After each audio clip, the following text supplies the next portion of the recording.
And hi, Anjanette. So good morning, good afternoon, good evening, wherever you're viewing from. This is Laura Thompson with TAAN TV, the African American Network, where we have a local feel with a global reach, and you're tuned into It's Women's History Month. And so we have the distinct privilege and pleasure of introducing and talking to and chatting with for a little bit Miss Anjanette Washington. How you doing, Anjanette? I'm amazing. How are you? I'm doing good, doing good. A lot of people that I've interviewed so far, I have a little history with them. I know a little bit about them, but Anjanette, we're gonna have to go fishing with her because I don't really know a lot about her. I just met her. I was very impressed with her, and what I was really impressed with, more than anything, because that's all I know, is she's got the coolest glasses. Man, she's got the coolest The glasses. glass collection is real. Right? And so, I'm not going to tell you where she got them, but she turned me on to a frame uh, outlet that has the greatest frames in the world. So I'm super excited. But well, anyway, welcome, Anjanette. It's Women's History Month. And so we have been interviewing women all through the month, and we're going to be interviewing women all the way through the end of the month, which is March 31st, because there's so many great, great women to talk to. Some days we do too. Right. So, Okay. Uh-huh. so we're super excited to have you on today. I learned one thing about you because I had to have a title, and Anjanette is a pastor. And so we're going to hear a little bit about that and how she got there. But this interview is going to be a journey. We're going to kind of find out a little bit about what you've done and how you've gotten to where you are and where else you want to go. But before we get started, I'd like to know a few things about you, like who you are, what you do, where you're from, all of those good things, why you do it. So, Okay. So who I am, I'm Anjanette. I used to be Johnson, and now I'm Washington.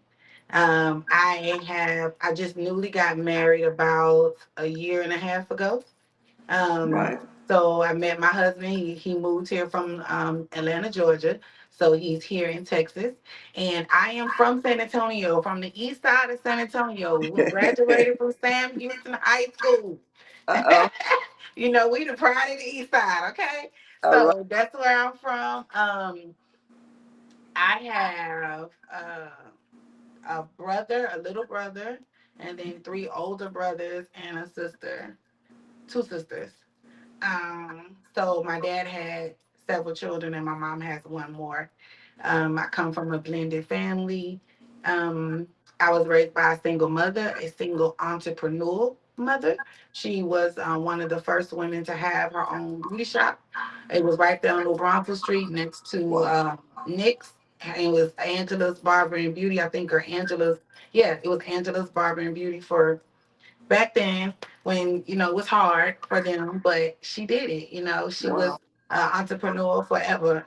My mother didn't start working until I was grown, so my mother had always paved her own way and a pioneer in her own right when it came to doing hair. Wow. So that is awesome. That is awesome. East Side and when it was Cherokees, I think you were. Yeah, when it was Cherokee, I'm Cherokee. I'm not a hurricane. I'm I'm not a good. a hurricane. I'm a Wow. Cherokee. Okay. Right. So '94. I'm gonna give y'all a plug. So Saturday, March 22nd, y'all are gonna be having a friends breakfast for your alumni at Sam Houston. I mean, not at Sam Houston High School. Where is it gonna be? Do you know? Because I didn't know nothing about it. You telling me news. I didn't know. Well, it's going to be somewhere. We'll find out before we get off. Okay. But it's Okay. going to be Saturday the 22nd at 9 o'clock. And Pastor Ray Brown with Resurrection Baptist Church is going to be the guest speaker, the keynote speaker. Okay. Okay. So that's going to be pretty cool. That's gonna be good because I love Ray Brown. Right. And so we're going to, I know those Brown boys can preach, Those right? brown boys can preach. Wow. So you're from San Antonio. You grew up on the east side, graduated from Born Sam and Houston High raised. School. So So were you involved in any activities at Sam Houston? Yeah, I was in the theater arts.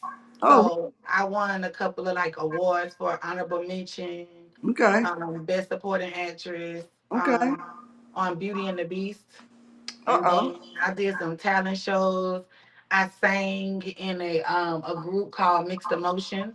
Okay, So I did that for a little while. I was more in the entertainment side.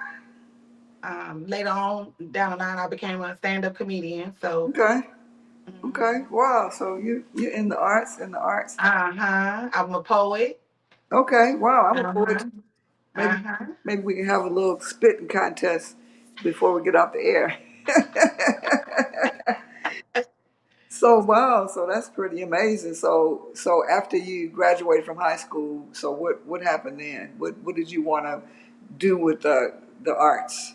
Well, so I was actually pregnant in high school. So Okay. I graduated 7 months pregnant with my oldest daughter. Okay.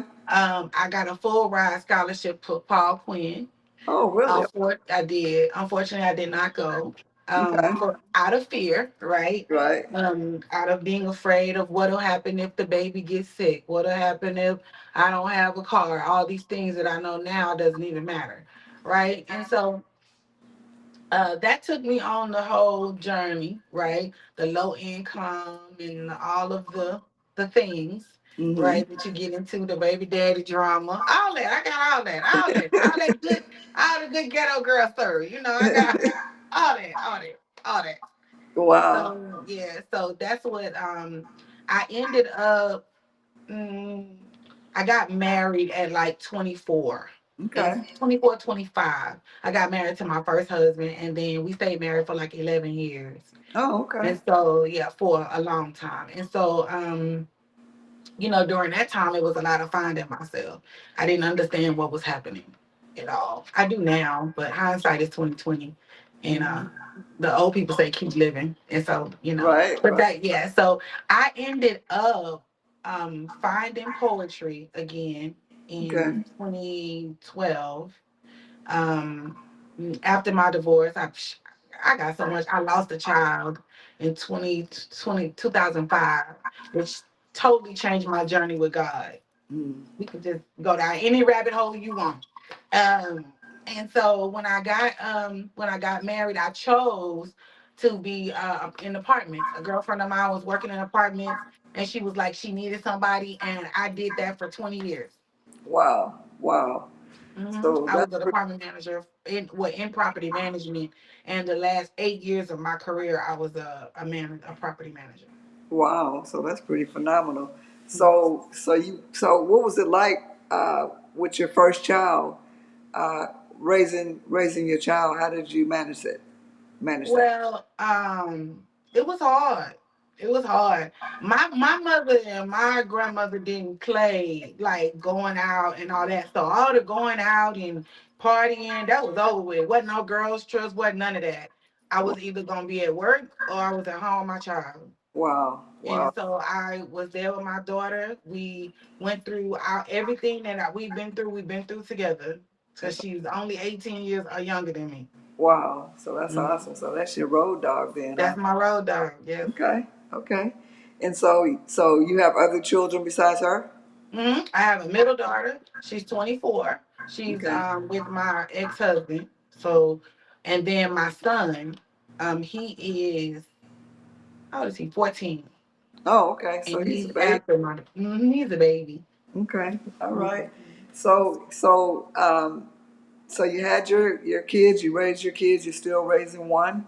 Mhm. Um, and so after you graduate from high school, went through raising your kids, had uh, the career in real estate. Really, you Mhm. were an apartment, a property manager.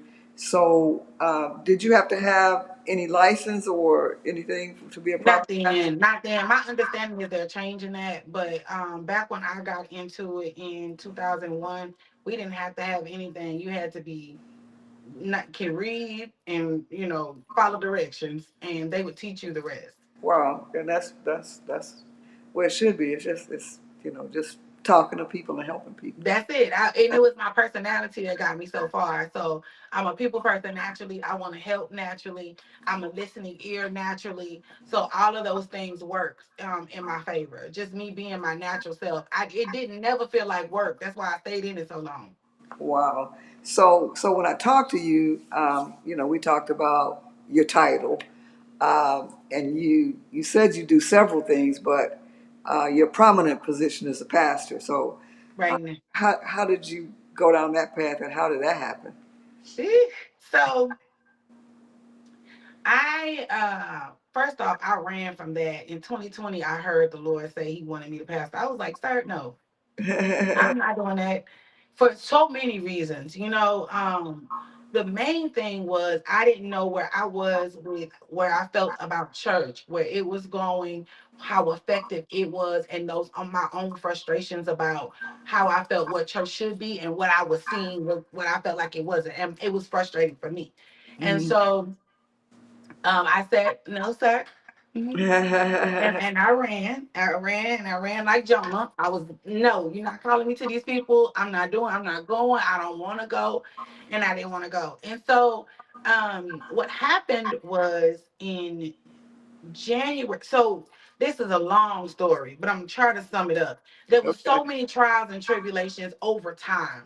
You Mhm. know, I've been raped, molested, all that, right? Abused in abusive relationships, just doing the whole trying to find love in all the wrong places, finding out that I had to love myself, finding out about me loving God and leaving religion and going into covenant and relationship and understanding what covenant and relationship meant for me and God, right?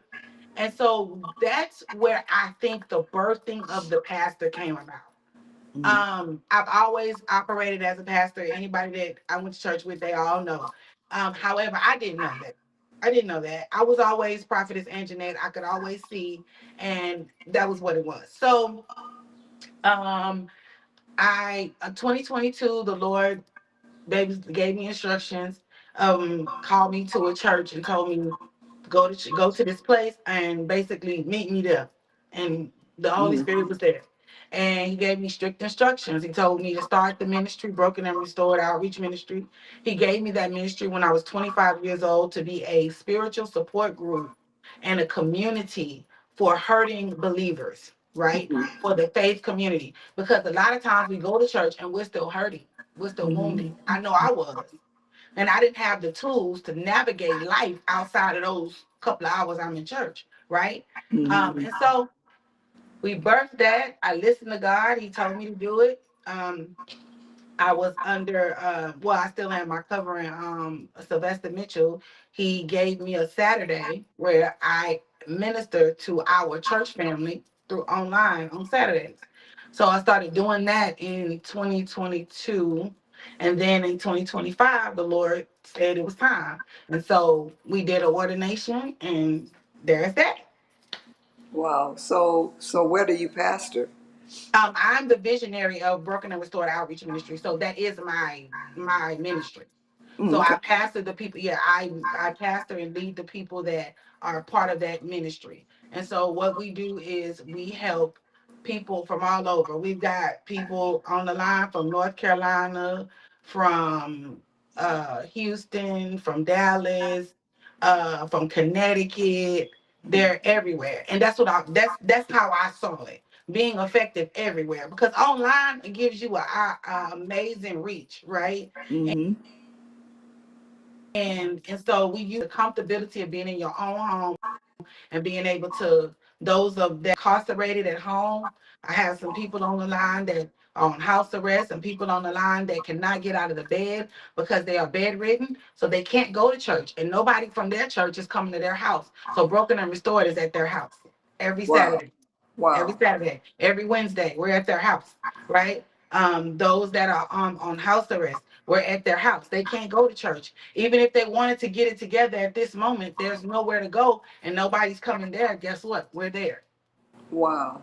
So what kind of response or feedback do you get from people, or testimonies do you get from people that you're serving right now? Well, I've had people tell me that their lives are changing. that they're no longer depressed. They found their purpose. They found their passion. I've had businesses flourishing, business ideas flourishing, um, uh, deep rooted healing happening.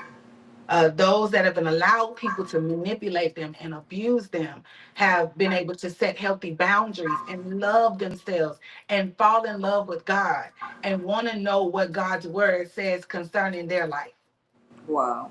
So, so you went from teen pregnancy to, raising your child the best way you could, Yeah. and then you And all the mistakes that come with it. and then you went into property management, which is serving people, Mm-hmm. and then you ended up now as a pastor, and you're serving people uh, basically all over the country, possibly Mm-hmm. all over the world. And so, but you're a poet. You write. Uh, you sound like you sing. I don't know. You I sound like do. you have a singing voice. Uh-huh. And so what other things do you do besides your ministry as a pastor? So we do in extension to that, we started to do an outreach where we did our first annual backpack drive. We gave away about 200 backpacks. Okay. We partnered with Hibbits on WWY. Shout out to Hibbits and Foot Locker on Walsum. Okay. And all the Foot Lockers, the Foot Locker at South Park Mall, North Park Mall, they all came together and bought backpacks. And the church, Tremont Temple Church, they gave the bulk of the backpacks. I think they gave us 100. Oh my God, it was amazing. And we got together and we bought me and my husband bought all the supplies. My family members bought supplies, and we all came together and we did a backpack drive, and it was successful. And we Wow. served the community, and we gave away 200 backpacks to children, and we gave away shoes. We gave away 7, 8 pairs of shoes. We gave away jeans. We gave away hats. We gave away prizes and name brand shoes: Adidas, Nike, Foot Locker donated shoes. Wow. Is Yes, and so is this an annual event it will be an annual event. So we're working on the next one for August. okay? Wow, So for right before school. school starts. Yes, Okay. ma'am. Yes. Okay. So what do you think? So everything you do, it seems like it's that service is kind of woven into all of it. Uh, Even with I'm a comedian, right? mhm. And I didn't know I haven't done comedy since I became a pastor, which has only been since January. And I Right. haven't because I don't know how to reconcile it yet. Have I frozen? No, you're not. You're good. Okay. I don't know how to reconcile that yet. And so unfortunately, I haven't been able to do comedy, but I love comedy. And in the comedy, there are lessons. So I'm either always teaching or always serving or always helping in some capacity. But I make it funny. Wow. So what Hold on, I can't hear you. you went to elementary school here? 1 second, I can't hear you.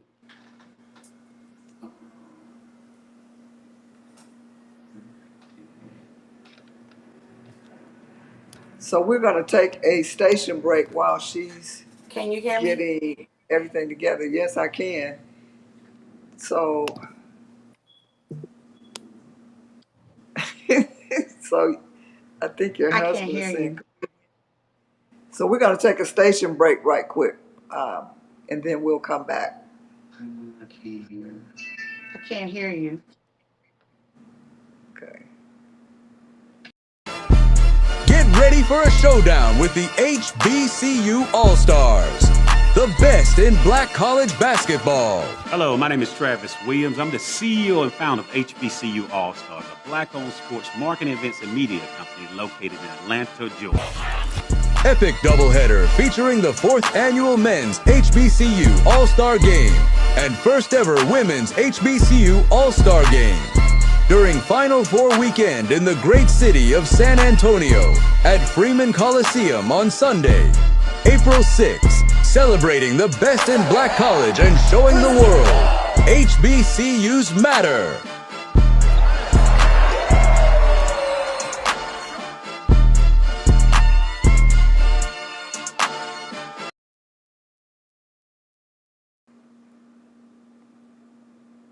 So tell us about your All right. comedy career. Okay, so this started by accident. Okay.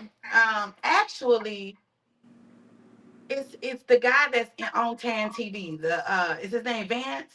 Vance Bradford, yes. Yes. So Vance was doing a show for Delisha Harden. He was like her host. Okay. And I was doing funny, kind of tell all, right? Tell all in your face.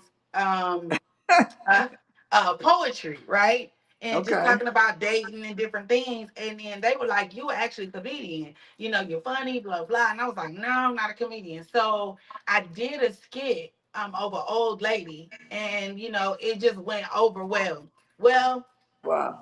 life started happening, and then I walked up. I don't even. Oh, a girlfriend of mine. I'm always making her laugh, and I'm always kidding about going and doing stand up, right? And Mhm. so I did a couple of shows for Delisha, and then I ended up just not doing it. Just stuff, just all kind of stuff going on. And so then this, like 3 years ago, yeah, like 3 years ago, yeah, like 3 years ago. My girlfriend was like, "Can you do this New Year's going into like the new year showcase for us?" And I was like, "Yeah." So I was at the comedy club on Walden. And Upstage. yes, Upstage Comedy Lounge. Okay. And so my friend Paul used to do a rock the mic. And I Oh, okay. got on No, the rock Paul. the Okay. mic. Yeah, Paul K. He's my Mhm. brother. And so with that he's became my friend since comedy, right? So Paul K, I get up there and I kill it. Like the first kill it. And it was so invigorating. I was like, yes. And so and then I just kept just getting, I'm just silly. So I just get up there and just start talking about whatever's going on in life, right? And then, got some pointers for some people, and do it this way, that way. And so I have this thing where, I have a theme where I'm talking about by day, I'm setting the captives free, and by night, I'm setting the women free, but I don't touch Hmm. them, right? And I'm talking about basically how to look out for men that are looking for a woman during a certain time, like a hobo. You know what I mean? Just it's like a whole skit thing. And I'm all talking about everything that happens in dating. And I'm talking about how small San Antonio is, and it's 3 degrees of separation and all that stuff. Um, all of that stuff. And so that's what I did. And so it was amazing. I haven't stopped, but I haven't done anything because I don't know where that's gonna fit. And I don't want to hurt my witness. So, you get a pastor and you say something crazy, people be like, "I thought she said she was a pastor." Mind your business. Yeah, pastors say funny stuff. Yeah, yeah. I'm like, mind your business, because it might not be funny. It may not be all clean. Is my problem. So Oh, I'm like, okay. I'm trying to work that out. But Right. yeah, but that I love. I love, love, love comedy. I love comedy. I love the art of comedy. I think that it is one of the most underrated talents, but it's not easy. It's not easy making people laugh. Hmm. Not. Well, It's some people can naturally do it, and then when they get on stage, I think they have to do something different, right. but you really don't. But it. I'm not a comedian, and of course, I haven't been on the stage to try to do it. But it probably is hard. Probably is harder than it looks. Mm-hmm. Some people make it look easy, Mm-hmm. and It's but it's some. harder than it looks, only because when you get up there, you got the factor of what if somebody doesn't laugh, or just all these things going through your mind. But if you get up there and you just do it, whatever laughs you get is laughs you get, Right. and the energy of the crowd is everything. And so it's I really, really, really like comedy. Wow. So what you gonna do about it? Well, what I'm gonna do? I'm glad you asked because it's all in the way I teach anyway. I'm funny in the way I teach. I'm just that my delivery is comedic too. However, I'm going to do it and I'm going to make my material to where my witness isn't hurt, but I'm still getting the message across Hmm. in my way.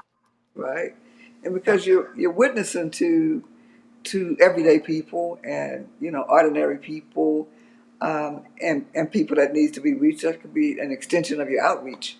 that's it. Yeah. So that's what I'm gonna do. I'm gonna make it an extension of me. It's the best way to do it. It's the best way to use all of my gifts and talents and multiply my gifts. I cannot sit on anything. And so you can't one thing that I am discovering and working through is you cannot worry about the opinions of other people when you're doing what God has called you to do and when you're exercising every gift. But because I'm me doesn't mean that I have to do it like every other pastor does it. I can do it the way I do it. Yes, you can. Yes, you can, and that makes you stand out. That's And you reach more people. that's it. That's my Je- whole goal. Jesus did it. He sure did. He So sure did. he, And he did it this way. and they said, "What you doing talking to that woman? At the well? Do you know what she does?" He didn't care. He didn't care. So, He but he said, was well, you know, who anybody what you want to do? What you got? Do you have a saying that you ain't did? What he had clapback for everything. right, right. So you're a poet. You sing. Uh, you have to write in I order do. to. So Hmm.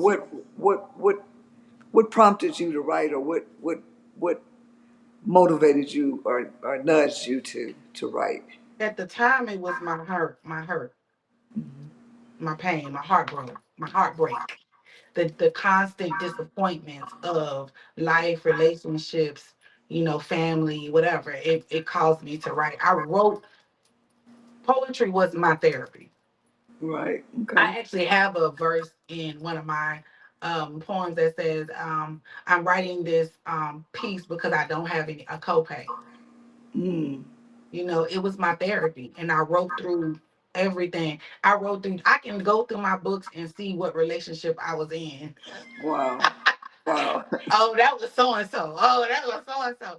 Hmm. And just discovering myself and trying to manifest a woman that was inside of me. And so it was causing me to think about the future and to speak that right into existence and write that out. And that's how I wrote. And then when the pain went away and I started walking and healing, I started writing. I wrote a book called Worthy Expressions. Wow. So you're It's an on author. Amazon. I'm an author. Okay. So how can people Um, get your book? yep. And so it's called Worthy Expressions. It's for men and women. It is a healing workbook. So if you want to start your healing journey, right? That is a workbook. It's a journal and a workbook that coincide together. And I take you through several different prompts and exercises that'll help you to love on yourself. It's 16 different affirmations, and we work through those affirmations and help them manifest those in your life. I am worthy. I am loved. I love myself. I'm successful. I'm Mhm. excited about my future, are just some of the things. Wow. I Wow. am worth it.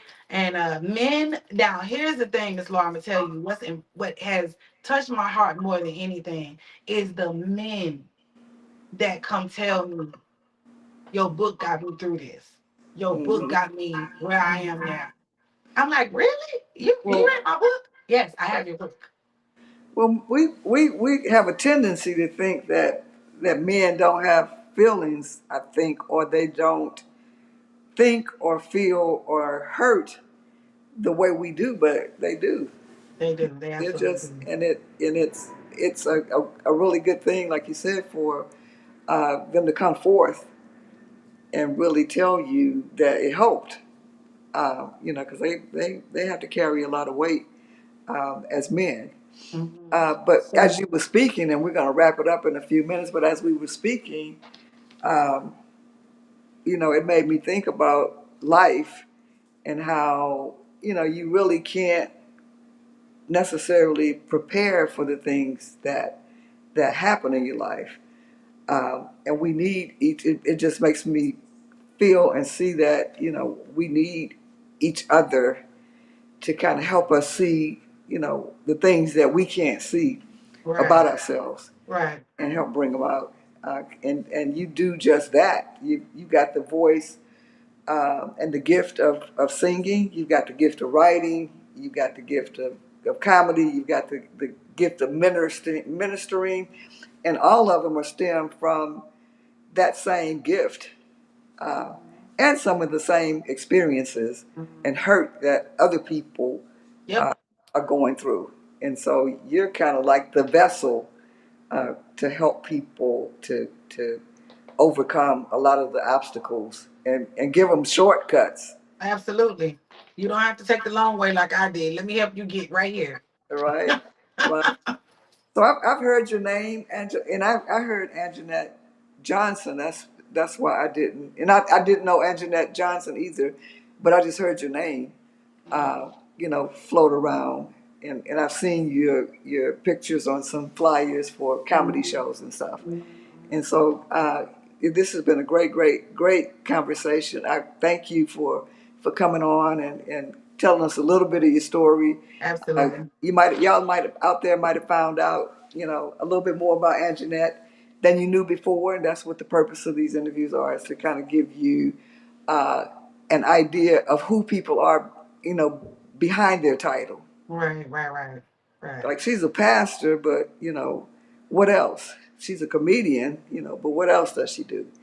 She's a writer and a poet, but people just have a tendency to put people in boxes. And so I wanted to, this Women's History Month, to kind of give people a better idea of the woman that you are. Yes. And so it's Women's History Month, y'all. We're going to be doing this all month long. I've reached out to some people. We got some great women coming on tomorrow and throughout the rest of the week, and really throughout the rest of the month. And so keep watching and learning more about these great women in San Antonio and beyond. So we're going to be interviewing a couple of people from Austin, New Jersey, New York, and so y'all stay tuned. And right here in San Antonio. So it's Women's History Month, and happy Women's History Month, Anjanette, and thank you for joining us. You as well. And thank you for having me. Oh, without a doubt. Have a good evening.